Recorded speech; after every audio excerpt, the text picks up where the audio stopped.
Hello and welcome to School of UPSC. Vostok military drills, one of the largest military drills in the whole world. यह week long military drills जो कि 1 सितंबर से इसकी शुरुआत हो चुकी है, साथ ही साथ यह मिलिट्री ड्रिल्स 7 सितंबर को कंक्लूड होगी। तो इस मिलिट्री ड्रिल्स में लगभग 50,000 of soldiers, 5,000 of weapon equipments, 140 fighter aircraft, साथ ही साथ 60 वारशिप्स जो है पार्टिसिपेट कर रहे हैं। अब यहाँ पर प्रश्न उठता है, ये मिलिट्री एक्सरसाइज कहाँ पर जो है इसका ड्रिल्स किया जा रहा है। तो दिस मिलिट्री एक्सरसाइज जो है अभ्यास किया जा रहा है far eastern federal district of Russia, sea of Okhotsk and sea of Japan में। हालांकि इससे रिलेटेड, इस मिलिट्री ड्रिल से related United States of America, साथ ही साथ जापान के द्वारा यह कंसर्न उठाया गया था कि जबकि रसिया के द्वारा यूक्रेन पे लगातार अटैक किए जा रहे हैं, तो why India is participating with Russia military exercise Vostok. तो यहाँ पर 14 कंट्रीज जो है इस मिलिट्री एक्सरसाइज में पार्टिसिपेट कर रहे हैं। इन 14 कंट्रीज में है यहाँ पे Russia, China, India, Laos, Mongolia, Nicaragua, Syria, etc. यहाँ पे जो मेजर स्टेक होल्डर कंट्रीज हैं वो हैं रसिया और चाइना। तो यहाँ पर क्वेश्चन उठता है, किसी भी जनरल आदमी के माइंड में ये क्वेश्चन आ सकता है कि why this military exercise is done at this broad level. तो इतने बृहद स्तर पर इस मिलिट्री एक्सरसाइज को क्यों किया जाता है। तो जैसा कि इसका आंसर मिलता है इस प्रश्न का, 1949 में जो है NATO, north Atlantic treaty organization का फॉर्मेशन किया गया। अब नाटो जो है एक मिलिट्री अलायंस है, तो इसको काउंटर करने के लिए, नाटो को काउंटर करने के लिए वार्सा ट्रीटी ऑर्गेनाइजेशन 1955 में बनाया गया। तो साथ ही साथ रसिया के द्वारा वोस्टॉक मिलिट्री ड्रिल्स काफी बृहद लेवल पर जो की जाती है, तो नाटो के जो मिलिट्री अलायंस है उसको काउंटर करने के लिए इस ड्रिल का जो है अभ्यास किया जाता है।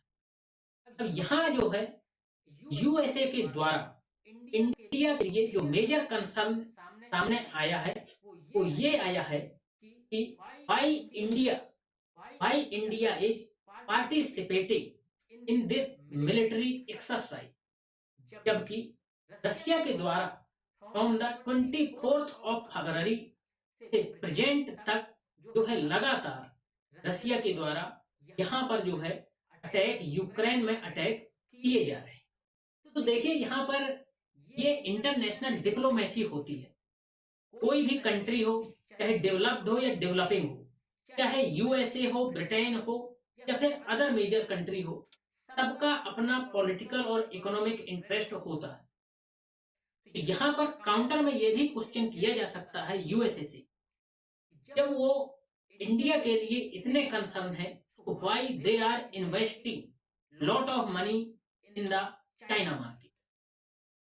साथ ही साथ इस जो है इंटरनेशनल डिप्लोमेसी में इंडिया की हमेशा से ये पॉलिसी रही है, जो है यहाँ पर इंडिया इंडिपेंडेंटली डिसीजन लेगा, और इंडिया जो है इंडिपेंडेंट डिप्लोमेसी में और इंडिपेंडेंट फॉरेन पॉलिसी में, नॉन अलाइंड फॉरेन पॉलिसी में हमेशा से सक्सेसफुल रहा है।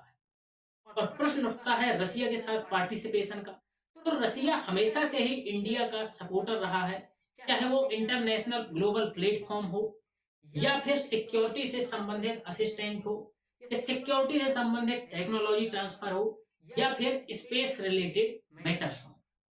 तो यहाँ पर चाहे साउथ ईस्ट एशिया हो या साउथ एशिया हो, कोई भी मेजर डेवलप्ड कंट्रीज हैं, तो उनके सबके अपने जो है इंटरेस्ट बने हुए। अब फर्दर ये यहाँ पर प्रश्न उठता है कि क्या इस प्रकार के डिसीजन से जो कि इंडिया फर्दर जो है इंडिया ने without obeying the some concerns of the USA, India ने जो है रसिया मिलिट्री एक्सरसाइज वोस्टॉक में पार्टिसिपेट किया। तो क्या इससे फर्दर जो डेवलपमेंट्स है, चाहे वो global partnership for investment and infrastructure development हो, for countering the China one जो है रोड एंड बेल्ट इनिशिएटिव, या फिर जो है क्वेड का पार्टिसिपेशन। यहाँ पर global partnership for infrastructure and investment, जिसमें मेजर सेवन कंट्रीज हैं, four from European countries France, Germany, Italy, United Kingdom, two from North America Canada and North America, and one from Asia Japan. यहाँ पर जो major concern सामने निकल कर आते हैं कि क्या क्वेड और जो ये ग्लोबल ग्रुपिंग है और countering the China belt and road initiative, तो क्या इस पर कोई फर्दर इफेक्ट पड़ेगा। तो यहाँ पर यदि मेरा ओपिनियन माना जाए, और जहां तक मेरी समझ ये कहती है कि इस पर कोई भी इफेक्ट या इम्पैक्ट पड़ने वाला नहीं, क्योंकि यदि यूएसए की बात की जाए तो उनके अपने खुद के सेल्फ इंटरेस्ट हैं साउथ ईस्ट एशिया में, मार्केट से संबंधित, सिक्योरिटी कंसर्न से संबंधित इंडो पैसिफिक रीजन।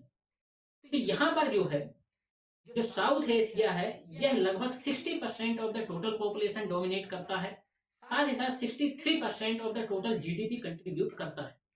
तो यहाँ पर क्वेड जो कि 4 कंट्रीज का जो है अलाइन है, 4 कंट्रीज का इसमें जो है पार्टिसिपेशन है, इंडिया, यूएसए, ऑस्ट्रेलिया और जापान, तो इस पर भी कोई ज्यादा इफेक्ट पड़ने वाला नहीं है। हालांकि यहाँ पर जो रसिया के द्वारा यूक्रेन पर जो लगातार अटैक किए जा रहे हैं, यहाँ पर जो है यूक्रेन के द्वारा भी लगातार रिटेलिएशन दिया गया, और यह जो ये इन्वेजन है लगातार जो है जारी है। तो ऑब्वियस जो डेमोक्रेटिक कंट्रीज है, सबका ये मानना है कि इस प्रकार का इन्वेजन नहीं किया जाए और पीसफुल तरीके से जो है मैटर को जो है समझाया जाए। यहाँ पर हमने देखा कि वीक लॉन्ग चलने वाली मिलिट्री एक्सरसाइज वोस्टॉक जो है किस प्रकार से नाटो को काउंटर करने में सफल स्ट्रेटजी जो है साबित होती है। साथ ही साथ यहाँ पे यूएसए और जापान के क्या मेजर कंसर्न है। यहाँ पर जो जापान का मेजर कंसर्न था कि if India is participating in the military exercise, तो यहाँ पर जो है इंडिया ने तो इसके जो है जापान के सेंटीमेंट्स हर्ट होंगे। इंडिया ने डिसाइड किया है कि India will not participate maritime part of the Vostok military drills. जो समुद्र में होने वाली मिलिट्री एक्सरसाइज है उस पर जो है इंडिया पार्टिसिपेट नहीं करेगा, क्योंकि इससे जो है सेंटीमेंट्स ऑफ द जापान के हर्ट होंगे। तो उससे sentiments for not hurting the sentiments of the Japan, India will not participate in the maritime exercise, so but will stay away from its maritime components to avoid hurting the sensitivity of the Japan।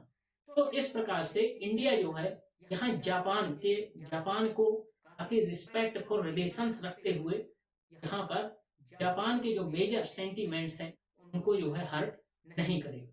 तो overall तरीके से हमने ये देखा कि इसमें जो USA का कंसर्न है यूक्रेन को लेकर, साथ ही साथ इंडिया किस प्रकार से यहाँ पर जो वोस्टॉक मिलिट्री ड्रिल्स है उसमें पार्टिसिपेट करेगा along with China. Subscribe the channel, share the videos and write your comments and opinions in the comment section. Thank you so much.